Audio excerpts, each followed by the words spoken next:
एक समय की बात है। जोधपुर के विशाल रेगिस्तान के बीच स्थित राजस्थान के सुदृढ़ राज्य सूर्यगढ़ में एक शक्तिशाली साम्राज्य था।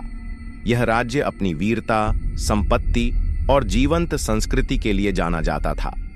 राज्य का शासक राजा विक्रम सिंह था, एक बुद्धिमान और न्यायपूर्ण शासक जिसे लोग अपने दिलों में बहुत प्रिय मानते थे। उनका शासन समृद्ध था, उनकी सेना अपराजेय थी और उनका दिल दयालुता से भरा हुआ था।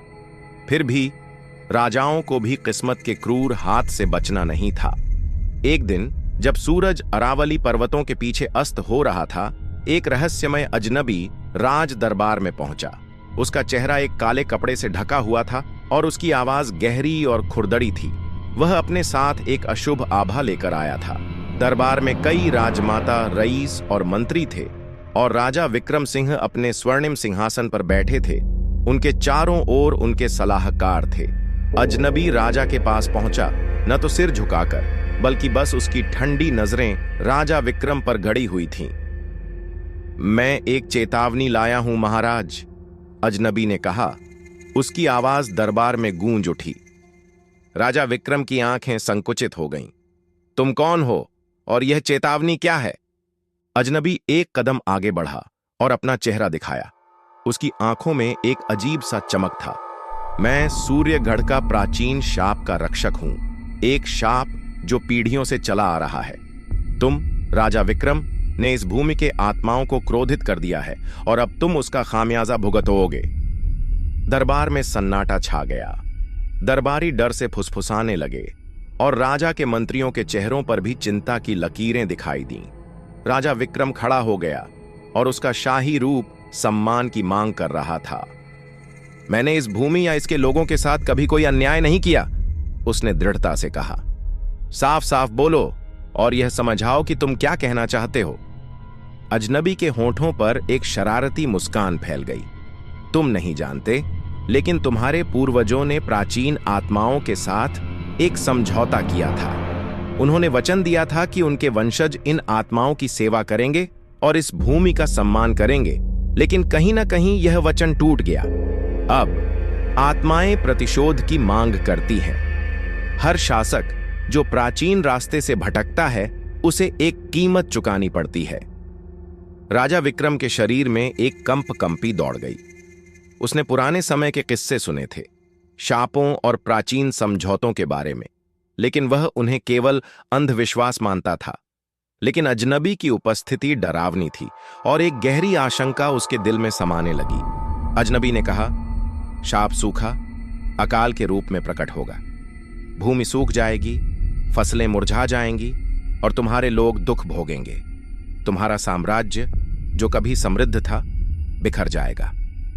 यह कहकर अजनबी मोड़ लिया और छायाओं में विलीन हो गया। पीछे छोड़ गया केवल मौन और भय की हवा। दिन बीतते गए और राज्य सामान्य रूप से चलता रहा, लेकिन अजनबी के शब्द राजा विक्रम के मन में गूंजते रहे।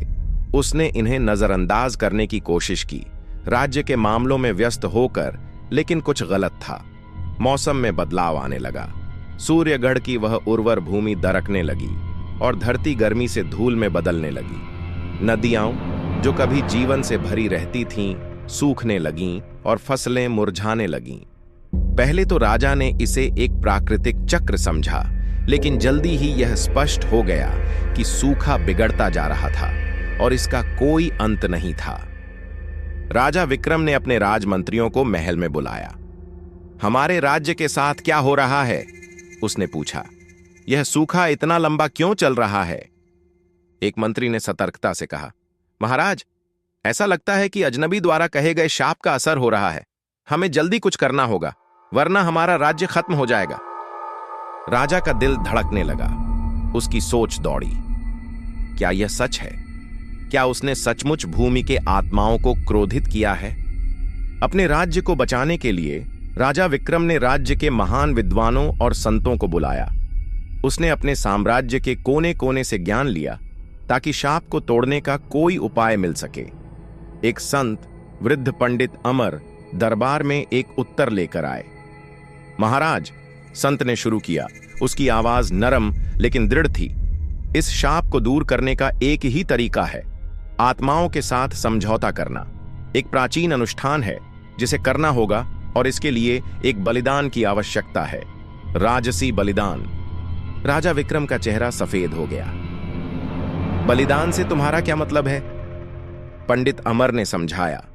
कहा जाता है कि इस तरह के हर शाप को तोड़ने के लिए एक राजवंशी का खून चढ़ाना पड़ता है, एक ऐसा व्यक्ति जो राज्य के संस्थापक के खून का वारिस हो। यह अनुष्ठान राजा को उस पवित्र घाटी में ले जाता है जहां समझौता किया गया था। राजा विक्रम सन्न रह गया। मैं अपनी जान की बलि नहीं दे सकता। पंडित अमर की आंखें गंभीर हो गईं। यह निर्णय तुम्हारा है महाराज। आत्माएं एक जीवन की मांग करती हैं। सवाल यह है कि क्या तुम्हारी जान तुम्हारे लोगों की जान से अधिक महत्वपूर्ण है? राजा विक्रम अटका हुआ था। उसके दिल में अपने राज्य की जिम्मेदारी थी। उसके लोग उस पर निर्भर थे और वह उन्हें दुख नहीं देना चाहता था। फिर भी अपनी जान का बलिदान देना, अपने परिवार, अपने लोगों और अपने सिंहासन को छोड़ देना असहनीय था। कई रातों तक बिना सोए राजा विक्रम ने अपना निर्णय लिया। वह पवित्र घाटी में जाएगा और अनुष्ठान करेगा। आशा करता था कि उसका बलिदान भूमि को फिर से समृद्ध बनाएगा। राजा विक्रम भारी दिल से पवित्र घाटी की ओर बढ़ा, जो रेगिस्तान के दिल में स्थित एक दूर दराज स्थान था। यह वह स्थान था जहां आत्माएं निवास करती थीं और जहां हवा अतीत की आवाजों से गूंजती थी। जब वह घाटी में प्रवेश किया तो उसने एक अजीब डर का अनुभव किया। हवा घनी थी और जब सूर्योदय हुआ तो सूर्यगढ़ में सूखा खत्म हो गया। बारिश शुरू हुई, पहले धीरे धीरे, फिर बौछारों के साथ। जो नदियां कभी सूखी थीं फिर से पानी से भर गईं। फसलें फिर से उगने लगीं और लोग खुशी से झूम उठे। लेकिन महल में कोई उत्सव नहीं था। राजा विक्रम वापस नहीं लौटे। उसके मंत्रियों और परिवार ने उसकी खोज की, लेकिन वह कभी नहीं मिला। कुछ कहते हैं कि राजा की आत्मा अब भी रेगिस्तान में भटकती है, पवित्र घाटी की रक्षा करती है, उसका बलिदान सुनिश्चित करता है कि सूर्यगढ़ आने वाली पीढ़ियों तक समृद्ध रहेगा। और इस तरह सूर्यगढ़ फिर से समृद्ध हुआ।